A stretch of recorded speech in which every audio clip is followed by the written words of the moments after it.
The Samsung Radioshack 500 on Fox is brought to you by Pontiac Grand Prix, official pace car at NASCAR for 33 years.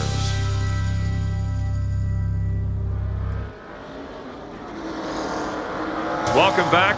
15 lead changes, 7 cautions in this one involving Steve Park and Mike Skinner. Watch how the impact on the wall here, and the photographer run for cover. I'm telling you right now, he was very lucky. You see the wall fall over right there, and these barriers weigh 12,500 pounds, Chris. A lot of impact right there to turn them over and to move. And Ricky Rudd, as we have noticed with his in-car camera, as we look at the barrier, they're putting that back for protection.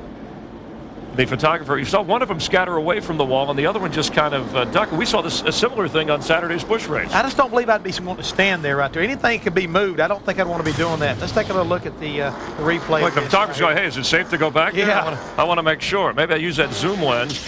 Let's take a look back and go back to lap 12. Jimmy Spencer having some engine problems. And later came back to lead for a while. Steve Park spinning out here. Yeah, right in front of the zero car. Jack Spragus got away from him right there. His car was loose coming off the corner. As we continue to recap, Bill Elliott had led for 40-plus laps in the race, and Ray Evernham, the problems is they've had only 2 top 10 finishes this year. Elliott out of the race. Yeah, it's unfortunate. He was leading the race at the time. It's unbelievable. And then Dave Blaney. And then Elliott Sadler, who led for 91 laps, hits the wall. Thankfully, he was okay. I had a very strong car right there, but he got away from him. And here we see Jimmy Spencer as well as last year's Winston Cup champion Tony Stewart get together right there, come off the corner, and this kind of triggered a big wreck right there. As you see, Ricky Rudd right there, he got hit from behind during the same wreck, and around he came. He was able to continue, but he was trying to get out of the way, and Jeremy Mayfield almost ran into him as he started to drive away. As both these guys are back, ready to go. And now we're ready to restart. Let's go back upstairs, rejoin Larry, Mike, and Darrell. Ryan Newman remains the leader. Jamie McMurray in second. 2 Dodges at the front of this field. Dale Earnhardt Jr., Jeff Green, Johnny Benson, Jerry Nadeau, Dale Jarrett, Jeff Gordon, Matt Kenseth. Boy, Newman wanted to cut down in front of Robbie Gordon, but he knew better. 16 cars back on the lead lap, because when that caution came out, the cars in front of Ryan Newman got to cycle around and pick up the tail end of the field. And you know now at this point in the race, the reason everybody gets aggressive the way they do is you can't let Ryan Newman or anybody up near the front get too far ahead of you, or you won't be able to catch them and have a chance to win. Tony Stewart got way up out of the groove over there off of turn 2. Man, he almost spun that bad boy out. Okay, car right there. We just saw the nose of Mark Martin. Whoa, trouble, turn 3. Christian Fittipaldi, Dale Jarrett, an 88 car. Caution's out. Leader got it. Nobody gets a lap back.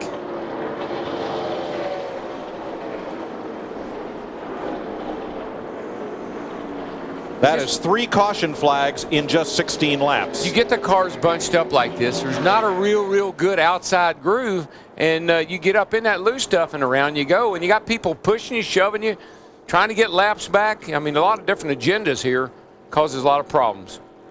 Poor Kyle Dale Jarrett. Petty qualified this car. Christian Fittipaldi named as the relief driver yesterday. Kyle with sore ribs from his Bristol crash. And Jarrett with a flat at least on the left side, trying to limp back to pit road.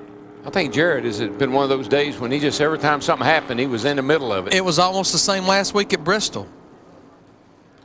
And I'm sure he would tell you, when you don't run up front, when you're back in the middle of the pack, that's what happens to you. Here's a look. Just get up out of the groove down there. It's hard to tell. Fittipaldi was around and caught Jarrett, who was going by on the outside.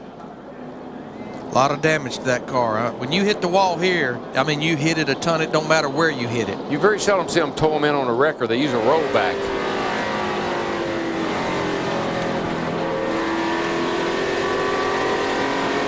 But that's what I'm telling you. Right now, everybody knows it's a lap down or wherever you are in this race. You gotta be aggressive right now. You got to take advantage of these cautions if you're going to get back in the race.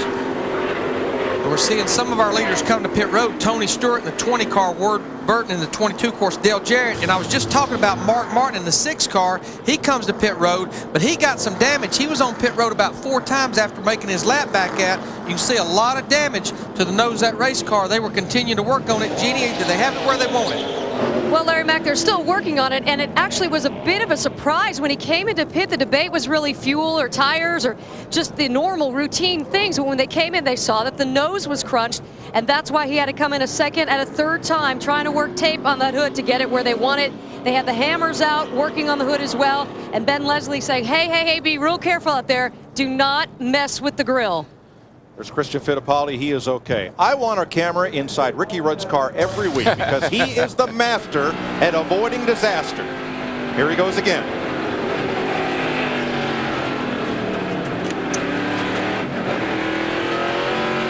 2 weeks in a row. He has to be approaching about a dozen misses. Yeah, we saw him do that at Bristol last week with when a car spun, and he kind of avoided it. Saw it happen here on the front straightaway earlier. Attaboy. Dick Bergman. With Mike Skinner, walked out of the medical care center. 2 hard crashes in a row this week at the racetrack that you've suffered some of your worst accidents at. Are you okay? Yeah, I'm fine, Dick. You know, our Kodak Pontiac was not the best today. We got up to 22nd, and I guess there was only about 8 cars on the lead lap, and we were a lot better than a lot of cars in front of us, and we felt like, you know, we can get out of here with a 10th to 15th place run. It'll give us something to build on. We're still trying some suspension stuff that we learned from Tony Furr. Quite haven't got it perfected yet, but you know, I hate it for Kodak. I hate it for our race team. They gave me pretty good pit stops today. The engine ran good again, and you know, we just couldn't get a break. I guess everybody saw what happened. Some car got loose, wasn't really no place to go, and just got clipped. But you know, I like Texas. Some of my good friends are here. I enjoy having a good relationship with the Justin Boot folks, and just really love coming here. And this is a shame. And we're going to get a break one of these days. Maybe this week at Talladega. We finished second there. Maybe we can win this come on. Career best at Talladega. Good luck, Mike.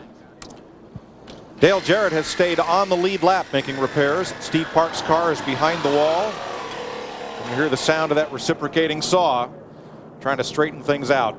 I think it's pretty amazing that Jarrett has been able to stay on the lead lap. He hadn't run all that well, but they're making a chassis adjustment there. It looked like they took a rubber out of the right rear spring that time, so maybe they'll get him dialed in here.